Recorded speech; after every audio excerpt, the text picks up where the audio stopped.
Ang wakas ay malapit na, nang higit pa sa ating naiisip. Sa mga panahong nakalipas, bago pa ang paglalang sa mundo, ang isang tunggalian ay nagsimula na. Isang tunggalian sa pagitan ng dalawang kapangyarihan. Isang tunggalian sa pagitan ng mabuti at masama. Isang tunggalian na magpapabago sa takbo ng panahon. Ito ang malaking tunggalian.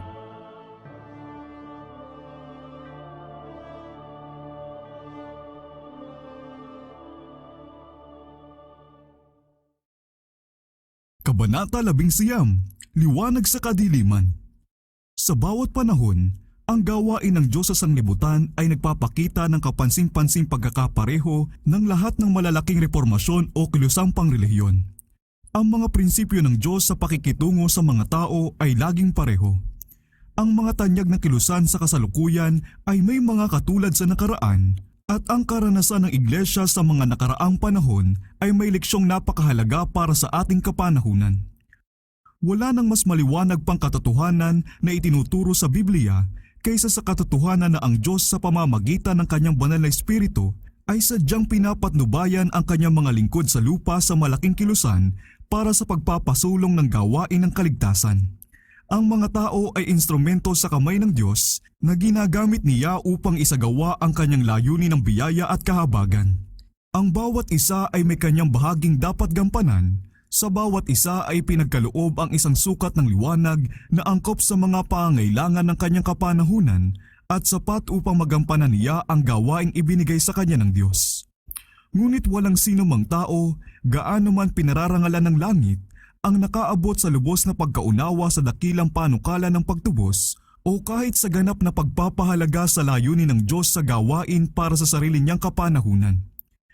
Hindi lubos na nauunawaan ng mga tao kung anong maisasagawa ng Diyos sa pamamagitan ng gawaing ibinigay niya sa kanila para gawin. Hindi nila nauunawaan sa lahat ng kaugnayan nito ang mensahe na binibigkas nila sa kanyang pangalan. Matatagpuan mo ba ang malalim na bagay ng Diyos? Matatagpuan mo ba ang hangganan na makapangyarihan sa lahat? Job 11:7. Ang aking mga pag-iisip ay hindi ninyo pag-iisip, ni ang inyong mga pamamaraan ay aking mga pamamaraan, sabi ng Panginoon. Sapagkat kung paanong ang langit ay higit na mataas kaysa lupa, gayon ang aking mga pamamaraan ay higit na mataas kaysa inyong mga pamamaraan at ang aking mga pag-iisip kaysa inyong mga pag-iisip. Isaiah 55:8-9. Ako'y Diyos at walang kagaya ko na nagpapahayag ng wakas mula sa pasimula at mula ng mga unang panahon ng mga bagay na hindi pa nangyayari. Isaiah 46:9-10. Kahit nga ang mga propeta na pinagkalooban ng natatanging kaliwanagan ng banal na espiritu ay hindi lubos na naunawaan ang ibig sabihin ng mga kapahayagang ipinagkatiwala sa kanila. Ang kahulugan ay malalahad sa paglipas ng panahon kapag kinailangan ng bayan ng Diyos ang tagubiling nilalaman nito. Sa pagsusulat tungkol sa kaligtasang nabunyag sa pamamagitan ng Ebanghelyo ay sinabi ni Pedro, tungkol sa kaligtasang ito ay nagsikap at nagsiyasat na mabuti ang mga propeta na nagpahayag tungkol sa biyayang darating sa inyo.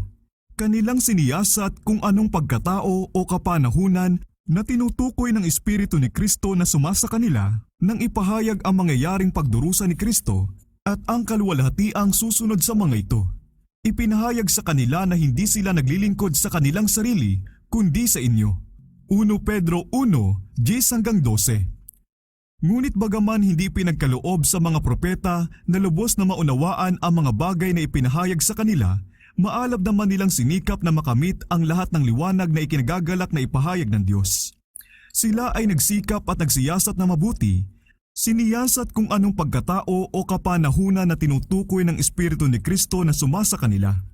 Napakagandang leksyon ito para sa bayan ng Diyos sa kapanahunang Kristiyano, na para sa kapakanan nila ay ipinagkaloob ang mga propesiyang ito sa kanyang mga lingkod. Ipinahayag sa kanila na hindi sila naglilingkod sa kanilang sarili kundi sa inyo. Tingnan ninyo ang mga banal na taong ito ng Diyos Nang sila'y nagsikap at nagsiyasat na mabuti tungkol sa mga kapahayagang ibinigay sa kanila para sa mga henerasyong hindi pa isinisilang. Ihambing ninyo ang kanilang banal na sigasig sa matamlay na kawalang malasakit ng pagturing ng mga nakalalamang na tao sa huling kapanahunan sa regalong ito ng langit. Anong tinding saway nito sa pagwawalang bahalang napakahilig sa kaalwanan at sa sanglibutan na nasisiyahan na lang na sabihing ang mga propesiya ay hindi mauunawaan.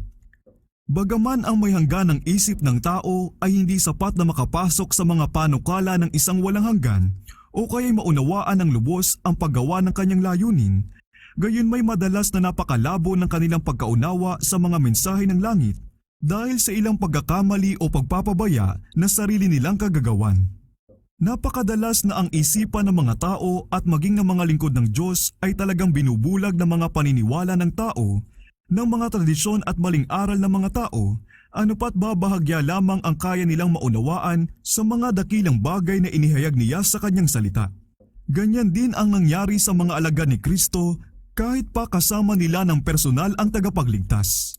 Ang isip nila ay napuspos ng laganap na pagkaunawa na ang Mesiyas daw ay isang makalupang prinsipe na siyang magtataas sa Israel sa trono ng pandaigdigang imperyo, kaya't hindi nila maunawaan ang kahulugan ng kanyang mga salita na nagpapauna sa kanyang mga paghihirap at kamatayan. Si Kristo mismo ang nagsugo sa kanila dala ang mensaheng ito. Naganap na ang panahon at malapit na ang kaharian ng Diyos, kayo'y magsisi at manampalataya sa Ebanghelyo. Marcos 1:15. Ang mensaheng iyon ay batay sa propesiya ng Daniel 9. Sinabi ng anghel na ang 69 na sanglinggo ay aabot sa Mesiyas na pinuno at may malaking pag-asa at maligayang paghihintay na inabangan ng mga alagad ang pagkakatatag ng kaharian ng Mesiyas sa Jerusalem upang pagharian ang buong lupa. Ipinangaral nila ang mensaheng ibinigay sa kanila ni Kristo kahit na sila mismo ay mali ang pagkaunawa sa kahulugan nito. Bagaman ang mensahe nito ay nakasalig sa Daniel 9:25, hindi nila nakita ang kasunod na talata ng kapitulo ding iyon na ang Mesiyas ay mahihiwalay. Mula pa sa kanilang pagkasilang, ang kanilang puso ay nakapako na sa hinihintay na kaluwalhatian ng isang imperyo sa lupa at binulag nito ang kanilang pagkaunawa kapwa sa mga detalye ng propesiya at sa mga sinabi ni Kristo. Ginampanan nila ang kanilang tungkulin sa pagbibigay nila sa bansang Hudyo ng paanyaya ng kahabagan at pagkatapos, sa mismong panahon na inaasahan nilang makikita ang kanilang Panginoon na lumuluklok sa trono ni David, nakita nilang siya'y dinakip na parang isang kriminal, binugbog, nilibak at hinatulan at iniangat sa krus ng Kalbaryo. Anong laking kawalang pag-asa at pagdadalamhati ang bumagbag sa puso ng mga alagad na iyon noong panahon na ang kanilang Panginoon ay natutulog sa libingan. Si Kristo ay dumating sa tamang panahon at sa paraang inihula ng propesiya. Ang patotoo ng kasulatan ay naganap sa bawat detalye ng kanyang ministeryo. Ipinangaral niya ang mensahe ng kaligtasan at ang kanyang salita ay may kapangyarihan. Lucas 4:32. Nasaksihan ng puso ng kanyang mga tagapakinig na iyon ay mula sa langit. Pinatotohanan ng salita at ng Espiritu ng Diyos ang banal na pagkakasugo sa kanyang anak. Ang mga alagad ay nangapit pa rin ng walang maliw na pag-ibig sa kanilang minamahal na Panginoon. Ngunit ang kanilang isipan ay nababalot pa rin ng kawalang katiyakan at pag-aalinlangan. Sa kanilang pagdadalamhati ay hindi nila ngayon naaalala ang mga sinabi ni Kristo na nakaturo sa kanyang paghihirap at kamatayan. Kung si Jesus na taga Nazaret nga ang tunay na Mesiyas, sila kaya'y masasadlak ng gayon sa matinding kalungkutan at kabiguan? Ito ang katanungang nagpapahirap sa kanilang mga kaluluwa samantalang ang tagapagligtas ay nakahimlay sa kanyang libingan noong mga sandali ng kawalang pag-asa ng Sabat na iyon na pumagitan sa kanyang kamatayan at muling pagkabuhay. Bagaman ang gabi ng kalungkutan ay lumukob sa mga tagasunod ni Jesus, sila ay hindi pa rin pinabayaan. Ang sabi ng propeta, "Kapag ako'y nakaupo sa kadiliman, ang Panginoon ay magiging aking ilaw. Kanyang ilalabas ako sa liwanag at aking mamasdan ang kanyang pagliligtas." Mika 7:8 at 9. Kahit ang kadiliman ay hindi madilim sa iyo at ang gabi ay kasing liwanag ng araw, ang kadiliman at kaliwanagan ay magkatulad sa iyo. Awit 139:12. Sinabi ng Diyos, ang liwanag ay bumabangon sa kadiliman para sa matuwid. Awit 112:4. At aking aakayin ang bulag sa daan na hindi nila nalalaman. Sa mga landas na hindi nila nalalaman, sila ay aking papatnubayan. Aking gagawing liwanag ang kadiliman sa kanilang harapan at ang mga baku-bakong lugar ay papatagin. Ang mga bagay na ito ay aking gagawin sa kanila at hindi ko sila pababayaan. Isaias 42:16. Ang pagpapahayag na ginawa ng mga alagad sa pangalan ng Panginoon ay tama sa bawat detalye nito at ang mga pangyayaring tinutukoy nito ay kasalukuyan pa nga noong nangyayari. Naganap na ang panahon at malapit na ang kaharian ng Diyos. Ito ang mensahe nila. Sa pagtatapos ng panahon ng 69 na sanglinggo ng Daniel 9 na aabot hanggang sa Mesiyas ang pinahiran, ay tinanggap ni Kristo ang pagbubuhos ng Espiritu pagkatapos siyang bautismuhan ni Juan sa ilog ng Jordan. At ang kaharian ng Diyos na sinasabi nilang malapit na ay naitatag noong mamatay si Kristo. Ang kahariang ito ay hindi isang imperyo sa lupa gaya ng itinurong paniwalaan nila. Hindi rin ito yung walang katapusang kaharian sa hinaharap na itatatag kapag ang kaharian, ang kapangyarihan at ang kadakilaan ng mga kaharian sa silong ng buong langit ay ibibigay sa bayan ng mga banal ng kataas-taasan. Ang walang hanggang kahariang iyon na kung saan ang lahat ng kapangyarihan ay maglilingkod at susunod sa kanya. Daniel 7:27. Kagaya ng paggagamit sa Biblia, ang salitang kaharian ng Diyos ay ginagamit upang tukuyin ang kaharian ng biyaya at ang kaharian ng kaluwalhatian. Ang kaharian ng biyaya ay pinakita ni Pablo sa kanyang sulat sa mga Hebreo.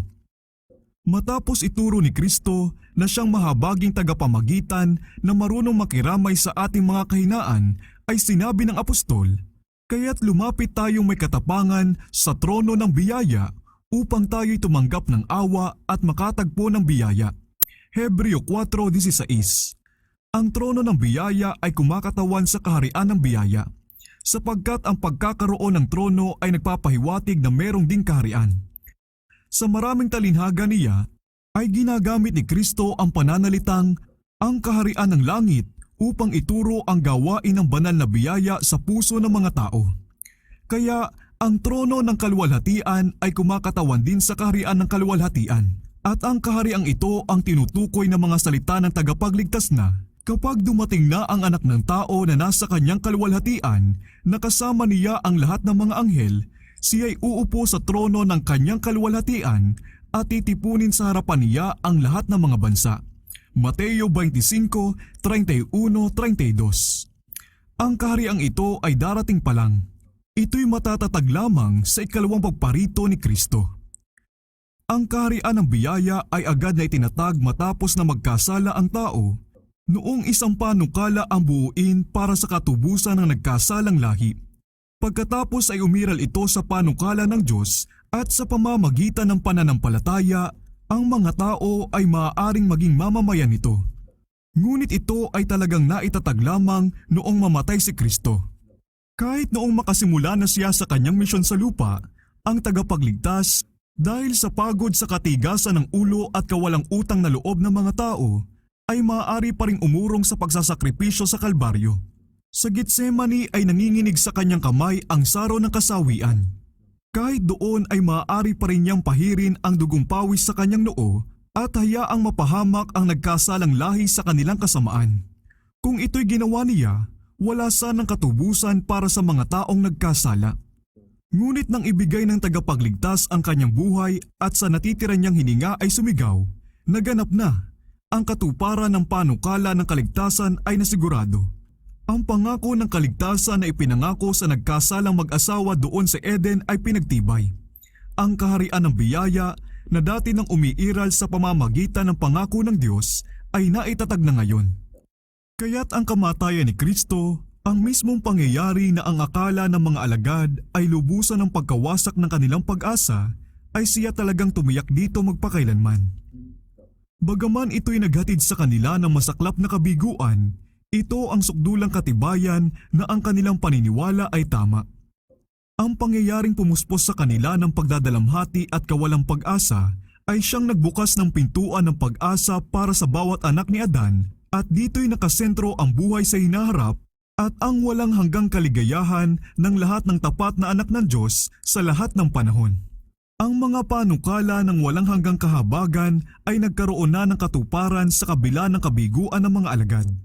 Bagaman ang kanilang mga puso ay naakit ng banal na biyaya at ng kapangyarihan ng kanyang turo, siya'y nagsalita na kailan may walang taong nagsalita ng gayon. Gayon may kahalo ng purong ginto ng pagmamahal nila kay Jesus ay ang mababang uring metal na makasanglibutang pagmamalaki at makasariling hangarin. Maging doon sa silid na pinagdausan nila ng Paskwa, sa banal na oras na iyon na ang kanilang Panginoon ay papasok na sa lilim ng Getsemani, ay merong isang pagtatalo-talo sa gitna nila kung sino kaya sa kanila ang ituturing na pinakadakila. Lucas 22:24. Ang kanilang pananaw ay napuno ng trono, ng korona at kaluwalhatian, samantalang sa harapan nila ay nakalatag ang kahihiyan at matinding paghihirap sa halamanan, sa bulwagan ng hukuman at sa krus ng Kalbaryo. Ang pagmamalaki ng kanilang puso, ang labis nilang paghahangad sa kaluwalhatiang pangsanglibutan, ang tumulak sa kanila na mangapit ng napakahigpit sa maling aral ng kanilang kapanahunan, at walaing bahala ang mga salita ng tagapagligtas na nagpapakita sa tunay na likas ng kanyang kaharian at nagtuturo sa kanyang matinding paghihirap at kamatayan. Ang mga pagkakamaling ito ay nagresulta ng pagsubok, masakit ngunit kailangan na ipinahintulot para sila ituwid. Bagaman nagkamali ang mga alagad sa kahulugan ng kanilang mensahe at hindi nagkatotoo ang kanilang inaasahan, ipinangaral pa rin nila ang babala na ibinigay sa kanila ng Diyos at nais ng Panginoon na gantimpalaan ang kanilang pananampalataya at kilalanin ang kanilang pagsunod. Sa kanila ipagkakatiwala ang gawain ng pagpapahayag na maluwalhating ebanghelyo tungkol sa nabuhay nilang tagapagligtas sa lahat ng mga bansa. Ipinahintulot ang karanasang iyon na tila napakatindi para sa kanila upang sila'y ihanda sa gawain ito. Pagkatapos ng kanyang muling pagkabuhay, si Jesus ay nagpakita sa kanyang dalawang alagad sa daan patungong Emmaus at magmula kay Moises at sa mga propeta ay pinaliwanag niya sa kanila ang mga bagay tungkol sa kanya sa lahat ng mga kasulatan. Lucas 24:27. Ang puso ng mga alagad ay nakilos. Nag-alab ang pananampalataya. Sila'y muling ipinanganak sa isang buhay na pag-asa bago pa man ibunyag ni Kristo ang kanyang sarili sa kanila. Layunin niya na maliwanagan ang kanilang pangunawa at ipako ang kanilang pananampalataya sa salita ng propesiya na lalong tiyak. Gusto niyang mag-ugat ng matibay ang katotohanan sa kanilang mga isipan, hindi lamang dahil ito'y pinapatunayan ng kanyang personal na patotoo, kundi dahil sa malinaw na katibayang ipinapakita ng mga simbolo at anino ng sumisinag na kautosang seremonyal at ng mga propesiya sa lumang tipan. Kinakailangan ng mga tagasunod ni Kristo na magkaroon ng matalinong pananampalataya, hindi lamang para sa sarili niyang kapakanan, kundi upang maihatid nila ang pagkaalam kay Kristo sa sanglibutan. At bilang pinakaunang hakbang sa pagbabahagi ng kaalamang ito, dinala ni Jesus ang mga alagad kay Moises at sa mga propeta. Ganyan ang patotoong ibinigay ng nabuhay na tagapagligtas ukol sa kahalagahan at kabuluhan ng lumang tipan. Anong laking pagbabagong nagawa sa puso ng mga alagad nang muli nilang mapagmasdan ang minamahal na mukha ng kanilang Panginoon. Lucas 24:32. Sa isang mas lubos na ganap na pagkaunawa kaysa dati, ay kanilang natagpuan iyong isinulat ni Moises sa kautusan at gayon din ng mga propeta. Juan 1:45. Ang kawalang katiyakan, ang matinding hirap, ang kawalang pag-asa ay napalitan ng lubos na katiyakan at malinaw na pananampalataya. Nakapagtataka na pagkaakyat niya sa langit, sila ay palaging nasa templo at nagpupuri sa Diyos. Lucas 24:53. Ang mga tao na tungkol lang sa kahiyahiyang kamatayan ng tagapagligtas ang nalalaman ay tumingin para makita sa kanilang mukha ang kalungkutan, pagkalito at pagkatalo, ngunit ang nakita nila ay ang kanilang kaligayahan at pagtatagumpay. Anong gandang paghahanda ang natanggap ng mga alagad na ito para sa gawaing nasa harapan nila. Dumaan sila sa pinakamalalim na pagsubok na maaari nilang maranasan at nakita kung paanong ang salita ng Diyos ay matagumpay na natupad Samantalang sa pananaw ng tao, ang lahat ay bigo na. Mula noon ay ano pang makapagpapahina ng kanilang pananampalataya o makapagpapalamig sa init ng kanilang pag-ibig. Sa pinakamatinding kalungkutan ay meron silang mas matatag na kaaliwan, isang pag-asa na gaya ng isang tiyak at matibay na angkla ng kaluluwa. Hebreo 6:18-19. Sila'y saksi sa karunungan at kapangyarihan ng Diyos at sila'y naniniwalang lubos na kahit ang kamatayan man, ni ang buhay, ni ang mga anghel, ni ang mga pinuno, ni ang mga bagay na kasalukuyan, ni ang mga bagay na darating, ni ang mga kapangyarihan, ni ang kataasan, ni ang kalaliman, ni ang alinpamang nilalang, ay hindi makapaghihiwalay sa kanila sa pag-ibig ng Diyos na kay Kristo Jesus na Panginoon natin. Sa lahat ng bagay na ito, sabi nila, tayo'y higit pa sa mga nagtatagumpay sa pamamagitan niya na sa atin ay umibig. Roma 8:38, 39 at 37. Ang salita ng Panginoon ay nananatili magpakailanman. 1 Pedro 1:25. At sino ang hahatol? Si Kristo Jesus na namatay. Oo, siyang muling binuhay mula sa mga patay, na siya ring nasa kanan ng Diyos, na siya ring namamagitan para sa atin. Roma 8:34. Ang sabi ng Panginoon, ang aking bayan ay hindi na muling mapapahiya. Joel 2:26. Maaaring magtagal na magdamag ang pag-iyak, ngunit sa kinaumagahan ay dumarating ang galak. Awit 30:5.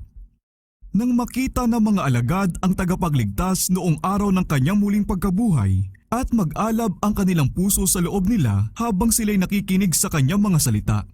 Nang tingnan nila ang ulo at ang mga kamay at mga paa na nasugatan para sa kanila, noong dalhin sila ni Jesus hanggang sa may Betanya bago siya umakyat sa langit, at nang maitaas niya ang kanyang mga kamay upang sila'y basbasan, ay nagsabi sa kanila, "Humayo kayo sa buong sanglibutan at inyong ipangaral ang ebanghelyo."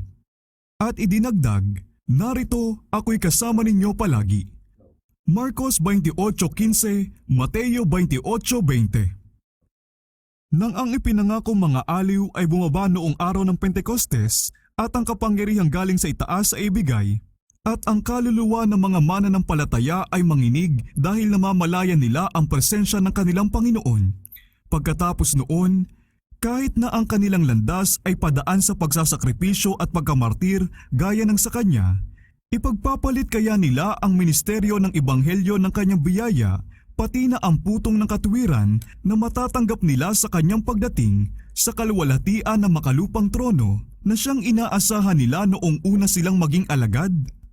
Siya na makakagawa ng higit na sagana kaysa lahat ng ating hinihingi o iniisip ay ipinagkaloob sa kanila kasama ng pakikisama sa kanyang mga kahirapan, ang pakikiisa sa kanyang kagalakan, ang kagalakan ng pagdadala ng maraming anak tungo sa kaluwalhatian. Hebreo 2:10. Kagalakang hindi maipaliwanag, walang hanggan at di masukat na kaluwalhatian, kung saan sabi ni Pablo, itong magaan at panandali ang kapighatian ay hindi karapat-dapat na maihambing. 2 Corinto 4:17, Roma 8:18. Ang karanasan ng mga alagad na nangaral ng ebanghelyo ng kaharian noong unang pagparito ni Kristo ay katulad sa karanasan ng mga nagpapahayag ng mensahe tungkol sa kanyang ikalawang pagparito. Kung paanong humayo ang mga alagad na ipinangangaral na naganap na ang panahon at malapit na ang kaharian ng Diyos, ganon din ipinahayag ni Miller at ng kanyang mga kasamahan na ang pinakamahaba at huling propesiyang ukol sa panahon na ipinakita sa Biblia ay matatapos na ang paghuhukom ay malapit na, at ang walang hanggang kaharian ay magsisimula na. Ang pangangaral ng mga alagad ukol sa panahon ay batay sa 70 sanglinggo ng Daniel 9. Ang mensaheng ibinigay ni Miller at ng kanyang mga kasamahan ay nagpapabatid sa pagtatapos ng 2,300 araw ng Daniel 8:14 na dito'y bahagi lamang ng 70 sanglinggo. Ang pangangaral ng dalawang grupong ito ay nakabatay sa katuparan ng magkaibang bahagi ng iisang dakilang propesiyang ito na ukol sa panahon. Tulad ng mga unang alagad, mismong si William Miller at ang mga kasamahan niya ay hindi lubos na nauunawaan ang ibig sabihin ng mensaheng daladala nila. Ang mga pagkakamali na matagal nang namamalagi sa iglesia ay nakahadlang sa kanila na marating ang tamang pagpapaliwanag sa unang mahalagang bahagi ng propesiya.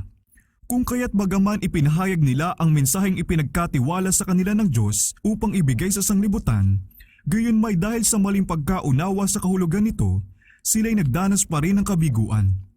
Sa pagpapaliwanag ng Daniel 8:14 hanggang sa 2,300 hapon at umaga, pagkatapos ay malilinis ang sanktuaryo, gaya ng nasabi na, ay ginamit ni Miller ang karaniwang tinanggap na pananaw na ang lupa ay siyang sanktuaryo at pinaniwalaan niya na ang paglilinis ng sanktuaryo ay kumakatawan sa paglilinis ng lupa sa pamamagitan ng apoy sa pagdating ng Panginoon.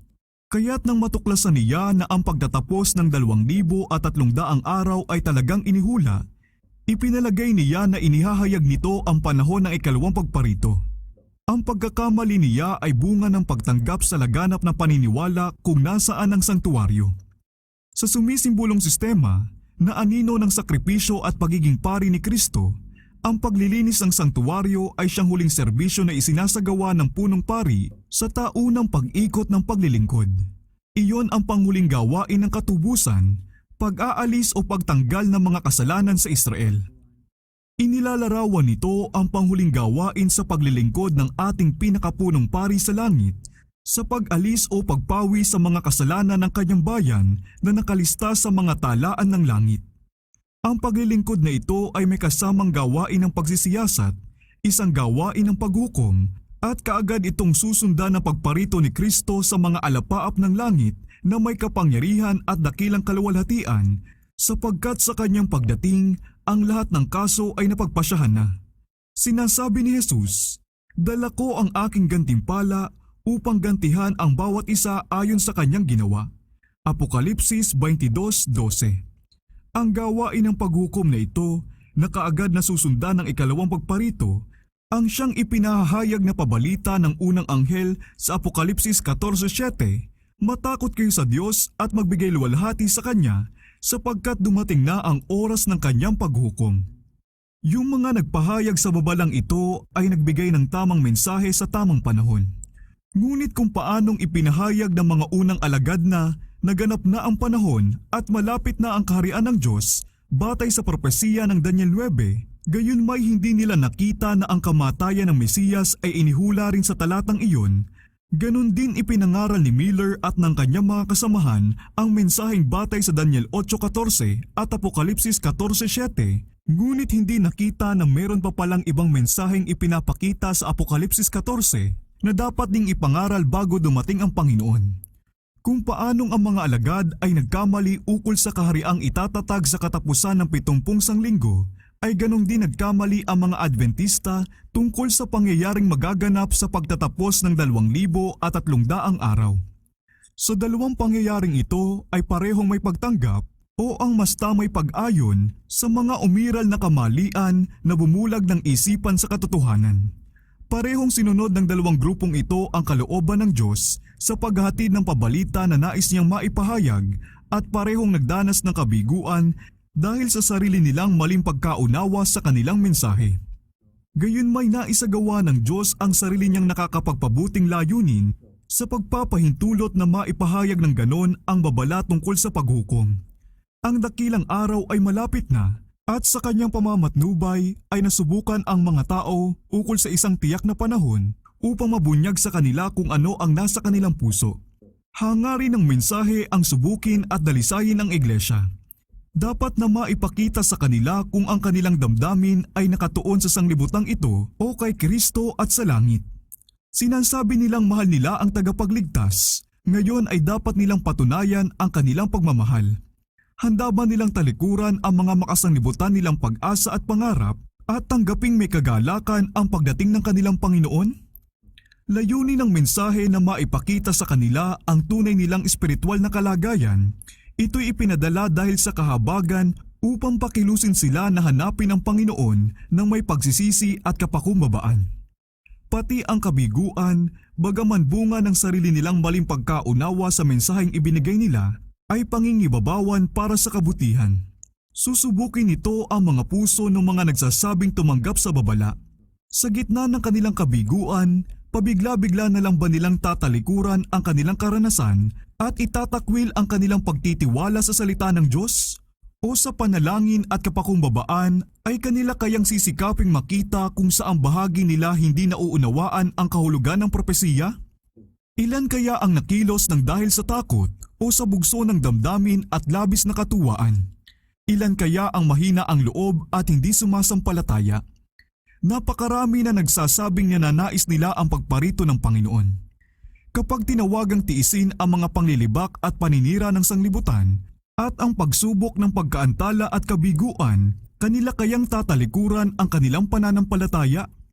Dahil hindi nila agad naunawaan ang pakikitungo ng Diyos sa kanila, isa sa isang tabi kaya nila ang mga katotohanang pinatutunayan ng pinakamaliwanag na patotoo ng kanyang salita? Ihahayag ng pagsubok na ito ang tibay ng mga taong sa tunay na pananampalataya ay sumunod sa pinaniniwalaan nilang turo ng salita at ng Espiritu ng Diyos. Ituturo nito sa kanila dahil karanasan lang ang makapagtuturo, ang panganib ng pagtanggap sa mga haka-haka at paliwanag ng mga tao sa halip na gawing tagapagpaliwanag ang Biblia sa sarili nito. Sa mga anak ng pananampalataya, ang kalituhan at kalungkutang dulot ng sarili nilang pagkakamali ang gagawa ng kinakailangang pagtutuwid. Sila'y maaakay na mas masinsinang pag-aralan ang salita ng propesiya. Sila'y matuturuan na suriin ng mas maigi ang saligan ng kanilang pananampalataya at itakwil ang lahat ng hindi nakasalig sa kasulatan ng katotohanan, gaano man ito kalaganap na tinatanggap ng sangkakristyanuhan. Sa mga mananampalatayang ito, gaya rin ng mga unang alagad, yung mga bagay na parang malabo sa kanilang pangunawa sa oras ng pagsubok ay magiging malinaw pagkatapos. Kapag nakita nila ang layunin ng Panginoon, malalaman nila na sa kabila ng pagsubok na dulot ng kanilang mga pagkakamali, ang kanyang mga layunin ng pagmamahal para sa kanila ay patuloy na natutupad. Matututunan nila sa pamamagitan ng mapalad na karanasan na siya'y puno ng pagkahabag at pagkamawain, Santiago 5:11, na ang lahat niyang landas ay wagas na pag-ibig at katapatan para sa mga nag-iingat ng kanyang mga patotoo at ng kanyang tipan. Awit 25, Gis.